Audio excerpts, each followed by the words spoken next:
కానీ దేవుడితో ఆటలాడుకోవద్దు. దేవుడు చెప్తున్న దాన్ని తృణీకరించొద్దు, టేక్ ఇట్ ఈజీగా తీసుకోవద్దు, నష్టపోతావు.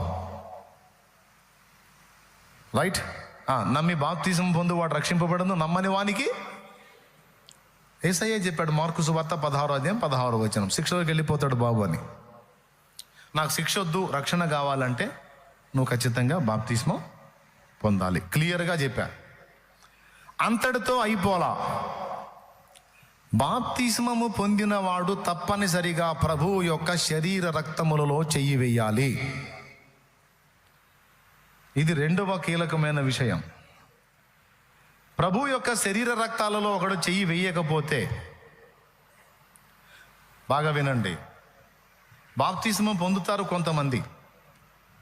కొంతమంది మరణ పడకలో ఉండి బాప్తిస్మం పొందుతారు, బలలో చెయ్యి వేయకముందే వెళ్ళిపోతారు. వాళ్ళకి తీర్పు లేదు. ఎందుకంటే వాళ్ళకు హెల్త్ బాగుండి వాళ్ళు బలలో చేసే పొజిషన్ ఉంటే ఖచ్చితంగా లెక్క అడుగుతాడు, ఎందుకు చెయ్యి వేయలేదని. వేసే పొజిషన్ లేదు, మరణ పడకలో తుది శ్వాసలో ప్రభువుని కోరుకున్నారు, రక్షణ పొందారు, కన్ను మూశారు, వాళ్ళని తీసుకుంటాడు. కానీ బాప్తిస్మం పొంది కూడా, అవకాశం ఉండి కూడా, ఆరోగ్యంగా ఉండి కూడా, తిరుగుతూ కూడా ప్రభు బలలో చెయ్యి వెయ్యని వాళ్లకు మారు మనసు పొంది బాప్తిస్మం పొందినా అది ఒట్టిదే అయింది. మళ్ళీ చెబుతా, కొంతమంది నాకు తెలిసిన వాళ్ళు ఉన్నారు, వాళ్ళు ఎగురుకుంటా వచ్చి బాప్తిస్మం పొందారు నా దగ్గర. ఒక్కసారన్నా ప్రభు బలలో అంటే ఎంతోమంది లేరు, నాకు తెలిసిన ఒకరిద్దరి గురించే నేను చెప్తున్నా. ఎప్పుడన్నా కనపడి ప్రభు బలలో చెయ్యి వేస్తారా అని చూస్తే ఒక్కసారి కూడా ఇలా నేను కన్ఫామ్ చేసేసాను ఏంటంటే, నువ్వు ఖచ్చితంగా బాప్తిస్మం పొందినా నరకానికే పోతావని. గ్యారంటీ కార్డు రాసి ఇవ్వమంటే రాసి సంతకం కూడా పెడతా. నువ్వు బాప్తిస్మం పొందినా కూడా నరకానికే పోతావు నువ్వు అని చెప్పి తెలియజేశా. ఒకవేళ ఈ లైవ్ వాళ్ళు వింటుంటే సభాముఖంగా ఇంతమందిలో వాళ్ళకి సాక్ష్యం ఇస్తున్నా, నువ్వు వచ్చి నీళ్లలో మునిగావు కానీ అది బాప్తిస్మం కాదు, ఎందుకంటే నువ్వు బలలో చెయ్యలా. యేసు శరీర రక్తాలలో చెయ్యి వెయ్యలా. యేసు శరీర రక్తాలలో చెయ్యి వెయ్యని వాడికి యేసులో పాలు లేదు,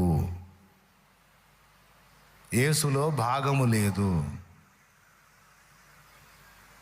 కాబట్టి ఏదో సమస్య పోయిందని మొక్కుబడిగా వచ్చి బాప్తిస్మం పొంది బల్లకు దూరమైనటువంటి బలహీనులు ఈ మాట విని సిగ్గు తెచ్చుకోండి. మొక్కుబడిగా వచ్చి పొందేది కాదు బాప్తిస్మం.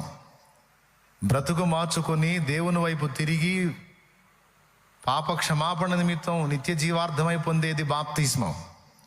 మరే నాకు మొన్న జబ్బు వచ్చింది, అది తగ్గితే నేను బాప్తిస్మం తీసుకుంటాను అన్నాను, తగ్గింది తీసుకుంటున్నాను అన్నది కాదు సాక్ష్యం.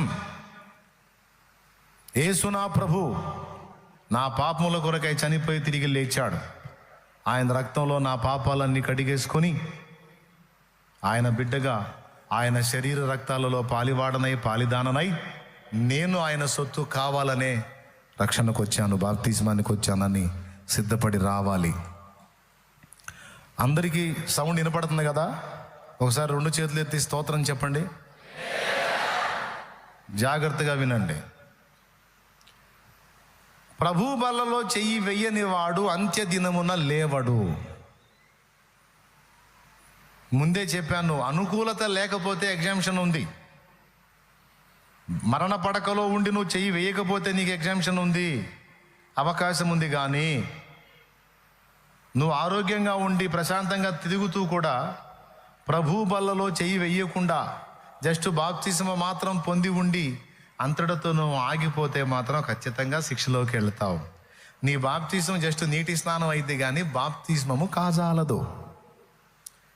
ఎందుకంటే బాప్తిస్మము అనే దానిలో 2వ విభాగమే ప్రభు బలలో చెయ్యి వేయుట, యేసు శరీర రక్తములో పాలు పుచ్చుకొనుట.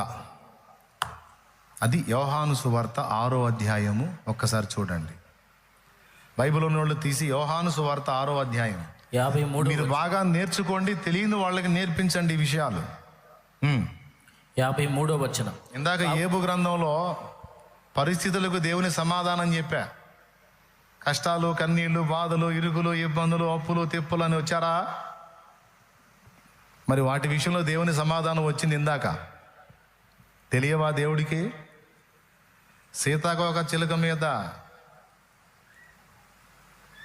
దాని రెక్కల మీద ముద్ర కూడా దృష్టి పెట్టి వేసిన దేవుడు నీ బ్రతుకు తెలుసుకోడా? ఒక్కరోజు పూసే పుష్పానికి అంత అందాన్ని ఇచ్చిన దేవుడికి